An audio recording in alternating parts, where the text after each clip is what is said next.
Hello there and welcome back to the studio today. So this is going to be another part in this painting. So again, all of this is wet, so this is still wet. So the first part of this video again was to find the simple basic proportions, talk a little bit about anatomical structure, and more importantly get the composition that we want in this painting that we are going to be spending a long time on. And before we get started, here's an image of our model, Madeline, and I'm going to keep a picture of her to the top left corner of your screen. Remember that this is a larger canvas. This is an 18 by 24 inch cotton canvas, so the camera is going to be at an angle with respect to the painting, just so that I don't block too much of the footage. And remember this brush from yesterday, or from yesterday's segment of the video. So I'm going to create a little bit of a value scale with it. So this is just straight up titanium white right now. So again, we're just using titanium white and burnt umber. The brands are Winsor and Newton.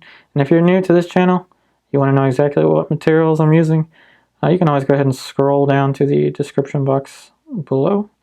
You'll have all that information typed up for you. So in today's segment, we're going to get into values, and we're going to be constructing, again, the basic proportions, simple shapes, but we're going to be introducing value now. So now that we have our simple little value scale, we're going to keep one brush for the dark, one brush for the light. So I did notice my autofocus was giving problems again, so hopefully it won't focus on my hands. Yeah, it's not focusing on my hands. We should be good.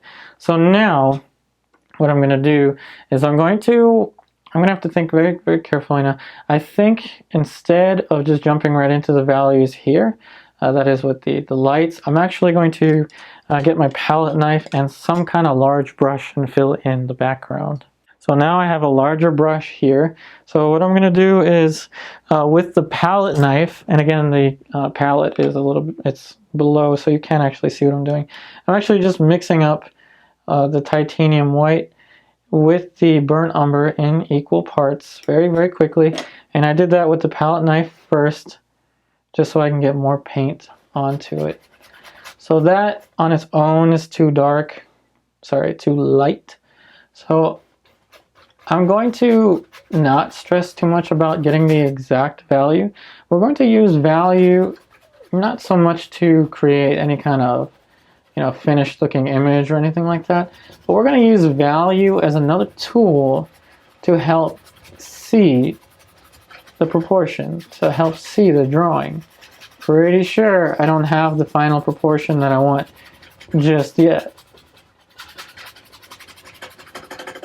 And I don't need to fill the entire background, maybe just this portion, just so I can have something to compare. And I'm trying as much as I can to paint like this and not scratch as much, but apply the paint however you want, so long as you know what you're painting. Or not, I don't know, painting is such an individual thing. I don't want to say you must do this, you must do that. I don't want to be that kind of guy. Alright, so now I got my other brush. I just noticed, oh man, the large canvas actually ate up my brush quite a bit, which, dang, I got those brushes on sale, man. Alright, so now that I have this background color, I'll just forget it. I'm going to keep working on the background, and I'm going to be a little easier on my brushes. I don't want this brush to die on me. Again, I did get a bunch of bristle brushes on sale one day. That's why you've seen me use a lot of bristle brushes, whereas before I would use synthetics. If you see any sales out there, let me know. Okay, so now we're going to get into that cast shadow, and we're going to think about the entire composition. We're just going to be working with simple values of basically light and dark. So again, just adding a little bit more burnt umber, see that? So again, I should explain why I'm using burnt umber for my underpainting, for those of you that are new to this channel. So the reason I'm using burnt umber is because it dries very fast. That's it. It dries extremely fast, and it's not too much of an intrusive color for an underpainting. You know, it's not like trying to start an underpainting with like phthalo blue or dioxazine purple, which I want to do. I did create a monochromatic painting the other day, I don't know, probably like weeks ago now, where I did use dioxazine purple, and that was pretty fun. So just because you're seeing me do one thing a certain way doesn't mean that that's the way it always has to be done. So continuing to fill in the background. There we go. There's a darker shape here, and that is for the chair. So already we're starting to see much more depth into this painting. Now at a distance, you might not even be able to tell it's a person that we're going to be painting. Let the likeness come to you, however. Don't stress too much about it. We haven't even gotten into any of the features yet. So that is, we haven't even entered the first awkward stage. When we get into the actual inner shapes of the face, that's when we will really be in the awkward stage. So now what I'm going to do is add even more burnt umber. So again, I'm just using Winsor Newton's burnt umber. So I'm just adding it to the palette. And I'm going to be kind of heavy with the Neo Megilp. Now, I'm using a lot of Neo Megilp these days. Neo Megilp is a fast drying medium. All around, it's just my favorite medium to use these days. And again, no one's paying me to tell you this.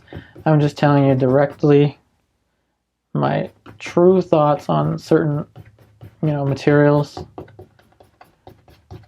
So now just filling in the dark.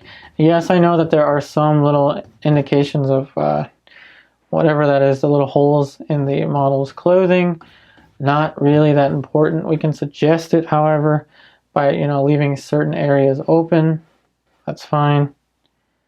Now with a little bit more of the burnt umber. And again, just like in yesterday's video, if you saw yesterday's video, I'm really trying to show every aspect of this painting, just like I did with the previous few, head and shoulders portraits. And, this is why I say keep it simple and easy, because I could easily move that arm with this large brush. The possibilities are only limited to what you're willing to do. You are the limit. If you want to make any kind of change to your painting, you have that power, so long as you're willing to, stand back. See what changes need to be made and make them. Don't dwell, don't reside in fear. You need to be strong, especially with portrait. Alright, so now, whatever, let's just leave some of that stuff that we left in the clothing, those little spots. I'll cover them up later. But you know what, it's already starting to bother me. I'll just cover it up now.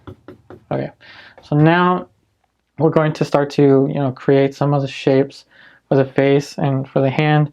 At this point now, I will show you the palette. Alright, so here we are back with the palette.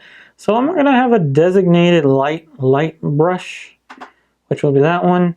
And let's get over here. I'm going to have a designated middle tone brush. I'm just going to keep middle tone, light brush, and I will add more if I need them. But I'm just showing you now on the palette the basic idea here. So let's start off with the light brush. And it's not straight titanium white, however. It does have some of the burnt umber. So now we're going to switch our mode of thinking here. So now we have already decided, okay, I want the head to be about here, hands to be about here, shoulders and whatever, all of that. And we have our large values in check. So now it's time to get to business. So we're going to start to put in the, this is the light. And I'm going to start off with the forehead and the hairline in particular. So I'm going to have the dark brush on hand. So if that's going to be the corner of the concavity of the eye socket, I now must relate each one of these shapes. So I do have a designated halftone brush. So let's go ahead and start to use the designated halftone brush. Now again, I did put this mark down earlier. I probably didn't explain what it was, but this is the cast shadow here of the neck. This is the form shadow of the neck. The mandible is right here. That little corner there is the ramus of the jaw. But again, it doesn't have to be that specific too early. It doesn't have to be that, should I say, human too early. It doesn't have to be that way. So again, I'm going to start off in a very kind of abstract, almost like an alla prima. Well, basically kind of alla prima, because hey, we're working wet on wet. That's what alla prima means. So we're going to look at shape, and this is definitely going to be the awkward stage. It may not be awkward yet, but don't worry, we're going to get awkward with this, and that's okay. That's what happens with portrait, and that's probably something that deters a lot of people from painting portrait, is that, let's just face it, we're not used to seeing unfinished faces. It bothers us. We see it in horror movies all the time. You know, an apparition of a ghost is usually depicted as a human head without the features. Now that kind of thing is important to know right off the bat, right? As soon as you're getting started, it's important to know that there are going to be awkward stages in the portrait, and that's fine. So now that we're going to be working these inner shapes, I'm going to get you into a close-up shot. So here you are in close-up shot, and again, the camera is at an angle with respect to the painting, just, you know, to not block the footage. So again, with the halftone brush, let's not be too timid with this painting, and let's just go ahead and very quickly just make a mark. Our first little guesstimation for where the eyes are going to fit. And tell you what, I'm going to tell you a little secret here. No one cares what the painting looks like at this stage. So those of you that are new to portrait painting, or just new to painting in general, I would consider someone new to portrait painting to be someone who hasn't even painted 100 portraits yet. I would say maybe you're a beginner after, I don't know, 200 portraits.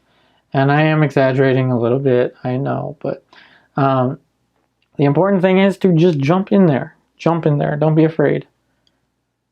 A little bit of a shape there for the eye. And I'm not trying to draw in, like, you know, eyelashes or any kind of details like that. What I'm doing is I'm placing down these simple proportions, and each feature will be placed in with a single brush stroke. Notice how awkward it started to look as soon as we put in any kind of indication for the mouth. So on a practical level, the mouth is the least important thing in the beginning of the portrait. On a practical level, just because the mouth, just by the simple geometry of the mouth, it's just easier to move. It's easier to adjust, and it's all around easier to paint. And right now what I'm looking at is these simple contours, and I'm thinking of each angle with respect to one another. This is very much a building process. This is like establishing your large, you know, I relate this to construction a lot, even though I don't know much about construction. But, you know, you get the basic idea of, you know, how a house is built. You don't consider the, you know, you don't consider the handle of the door. You don't consider the wallpaper of the house first or anything like that. Maybe you do, but in general, a construction person, an architect or engineer or whatever, is not going to worry too much about little tiny bits of minutia, details. They don't care. So right now, I'm looking at the side plane of the nose, the structure of the eye sockets, all of that within the large parameter of the face. That's key. Being able to see in this way. And again, we're kind of learning how to see to some extent. So again, pushing this shape back a little bit. But since this is a, you know, since this is a painting that's more than head and shoulders, I'm going to be very careful not to spend all my time on the head. Now that's a very difficult thing, I will admit. especially for someone like me that's so used to painting just, a head and shoulders. And I'm just looking for the accent right there for the nose. Maybe making a mistake right now by focusing too much on the shape of the nose. I did do a portrait study of our model here from life on Friday. So this pose in particular, I may or I may not film certain segments from life, just because I am going to, this is a pose in a portrait group. The Hood College has a portrait group. Hood College in Frederick. Why am I even talking about that? Okay, I'm just rambling now. So again, looking at the structure of the eye socket, there's the back side of the eye socket. Seeing all of this stuff simply is no easy task. I usually will say, keep your shape simple and easy, but that's not easy. Keeping your shape simple and easy takes discipline, takes time.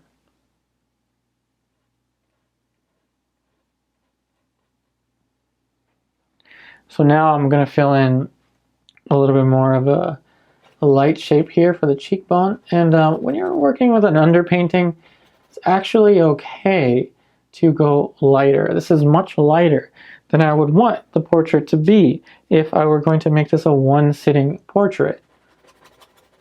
So now I'm going to actually show you another trick. So let's fill in this entire side plane with a flat plane. So a flat value. See that? The entire thing. Now this is very much like a sculptor would be working. I'm going to be mindful of this edge right here. So I'm just going to soften it. So already I'm starting to soften certain edges. Edges are actually pretty important. It's important to keep those edges soft. Keep those edges soft, especially with your underpaintings. Keep them soft. Now, of course, that's a sharper edge just because I know I'm going to come back into it. But again, I'm just trying to put in these halftones. You're new to painting, maybe you're like, what is a halftone? A halftone is exactly that. It's the plane change.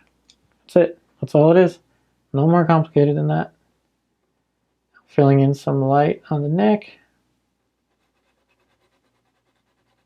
Okay, so now I'm going to kind of, dare I say, blend, but I am kind of blending here a little bit just to get a transition for the cheekbone. And let me show you why I filled all this in. So that right there is going to be another plane change. And we're letting the paint do a lot of the work for us. I did miss one structure, however. The orbicularis oris, it's going to be very hard to see here. And that is the structure that contains the mouth.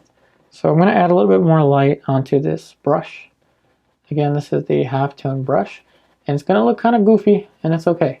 But right here, this whole structure, think about it as a cylinder.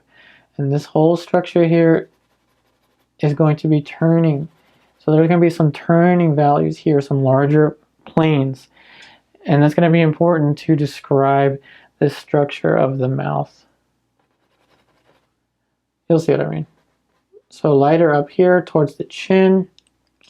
Then it's going to get darker over here just because this area is going to be, facing the light a little bit less. Then it's going to be picking up over here. That'll give us the bottom of the chin. See how very simply we can sculpt with the paint. This is very much like sculpture. As our hero, John Singer Sargent, would say, you want to paint it like a wig maker's block first.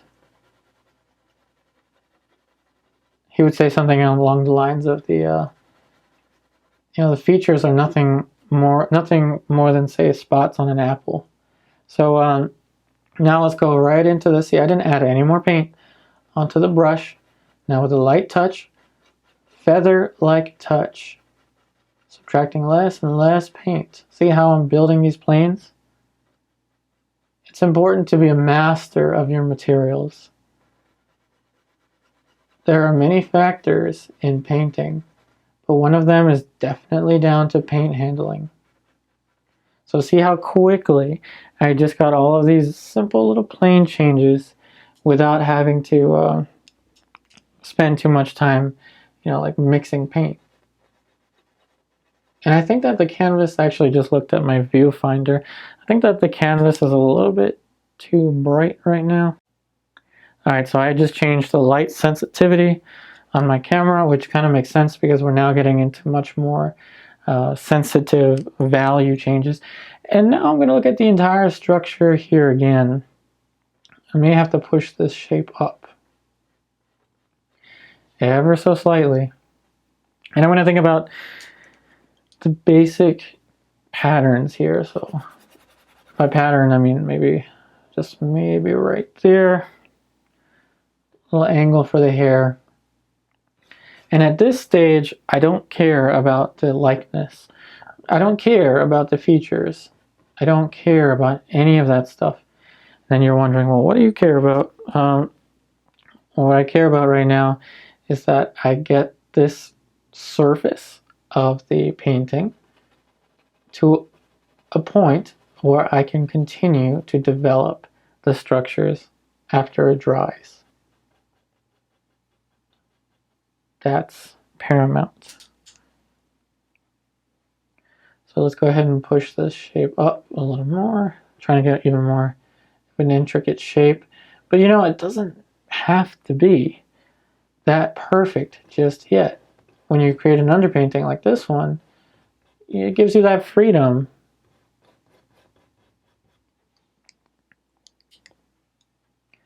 So let's go ahead and move this up with the halftone brush. I do think that that contour or that edge may be a little bit too low for the cheekbone.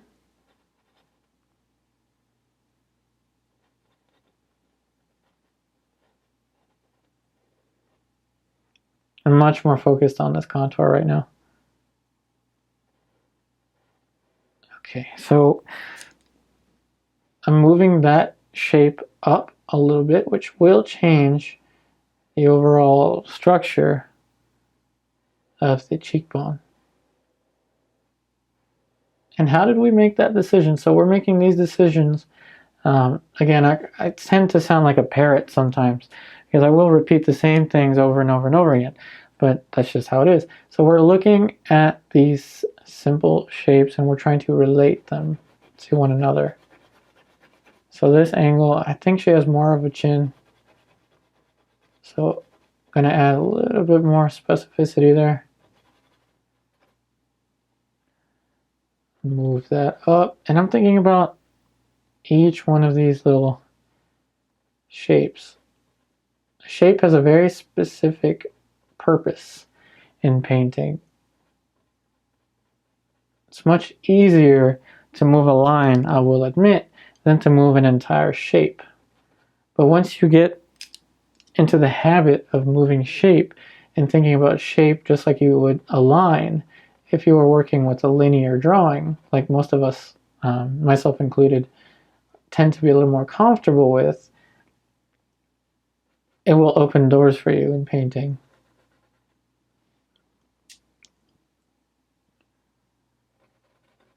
Alright, so now again, I'm going to keep revisiting that angle, but again, I'm not going to, linger too much here in the portrait, in the face, that is.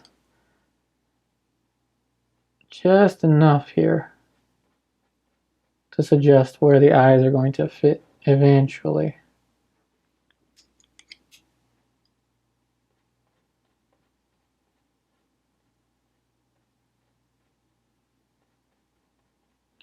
So the angle of the nose, even that, I don't need to have such a specific angle for that just yet.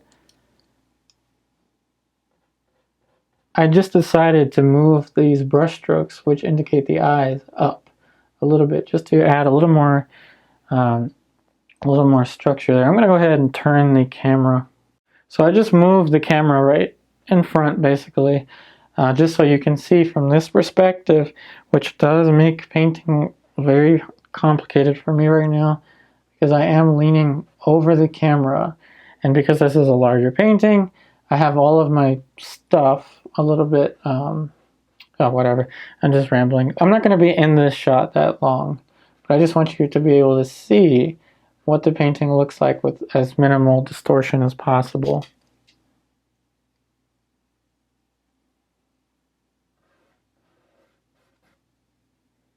Again, just looking at all these shapes. This is much more important than this, the little details. We don't need them, but we need just enough here to suggest where we're going to build in the future.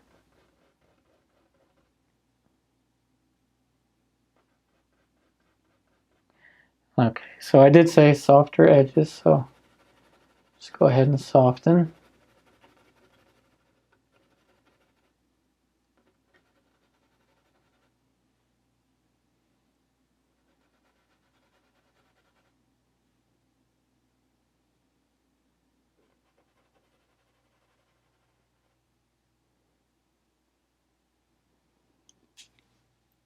So I'm looking at this distance here from here to here. And I did say that the head was a little bit larger than life size in the beginning of this painting. So even just the width of the brush is a major change, but I'm going to bring this down with just the width of the bristles themselves. I think that's about good. Also need to evaluate the top of the head. I want to make sure to leave enough for the backside of the skull as well. I think it's fine there. Alright, so we're a little bit further away now. So I put the camera back to, I guess, where it was in the beginning. And again, I'm going to reevaluate the entire picture. This is going to be the star of our story here, the portrait. And again, this is about composition. So this is the star.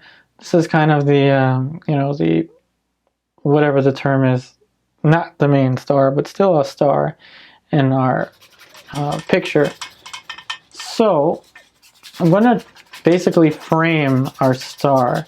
So I'm going to be framing the portrait, or the head. So I'm thinking of now just darkening all of this and just observing how all of these shapes frame our star. So if that's the star of the picture right here, I think we're in a pretty good place. There could be some discrepancies around here with the shoulders. So again, let's just relate, you know, optically all of these shapes now. So I think, can I add a little more light to this brush? I think we can now with much more specificity, look at this outside corner here. And I'm just adding paint wherever I feel is necessary. That is, I added a little more titanium white to the brush just to push this edge out a little further. Okay, so just relating all the way down here. You know, even this little curve for the hair is going to be kind of important. I don't know, it goes out to about there. Now let's go ahead and relate each one of these shapes to one another. We want a much more specific edge for the back side of the hair.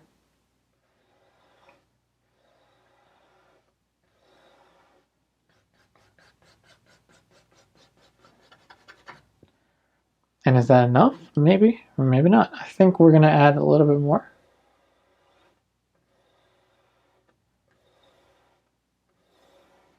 I think that's getting a little closer.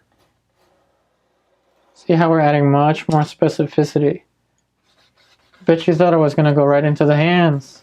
Start to put in fingernails and things. Nope. Not necessary at this point. What's necessary is to establish the main character, the star of your story, and then make sure everything else is kind of subordinate to that.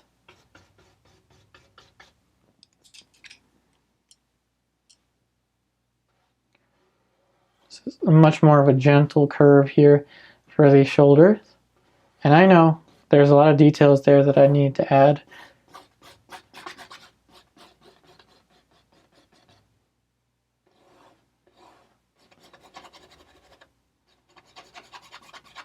So I think we're approaching on that time limit to 30 minutes.